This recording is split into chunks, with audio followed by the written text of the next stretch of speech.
उपमुख्यमंत्री एकनाथ शिंदे मुंबईतील नेस्को सेंटर येथे स्टार्टअप उपक्रम सुरू झालेला आहे। तिथं एक वेगवेगळ्या प्रकारचे स्टार्टअप या एकाच पवेलियन खाली आलेले आहेत आणि त्याची पाहणी करताना आपल्याला पाहायला मिळत आहेत। वेगवेगळ्या स्टार्टअप कडून त्यांचा आयडिया काय आहे ते उपमुख्यमंत्री समजून घेत आहेत आणि आगामी काळात महाराष्ट्राला स्टार्टअप हब बनवण्यासाठी सरकारचे जे उद्देश आहेत त्यामध्ये एक महिलाचं पाऊल म्हणून या स्टार्टअपला मदत करण्यासंदर्भात सुद्धा त्यांना आश्वासन देत आहेत। खरं तर वेगवेगळे स्टार्टअप उद्योजक आणि वैज्ञानिक त्यांचा स्टार्टअपचा आयडिया उपमुख्यमंत्र्यांना समजून सांगतायत आणि त्यांचा स्टार्टअप कसा वेगळा आहे आणि आगामी काळामध्ये त्यामुळे देशाला कसा फायदा होऊ शकतो या सर्व आयडियाज जे आहेत ते उपमुख्यमंत्र्यांना समजून सांगतायत।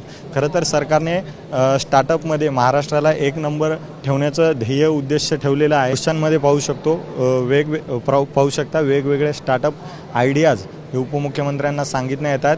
गाळमुक्त धरणाचा आयडिया असेल किंवा जे स्टार्टअप सरकारच्या उपाययोजनांमध्ये सुद्धा कामी येऊ शकतात असे सुद्धा स्टार्टअप आहेत।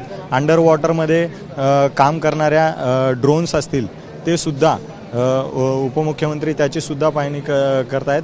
खरं तर या स्टार्टअपमध्ये अंडर वॉटर वॉर ड्रोन सुद्धा ठेवण्यात आलेले आहे। ऑपरेशन सिंदूरमध्ये आपण ड्रोनचा उपयोग बघितला असेल।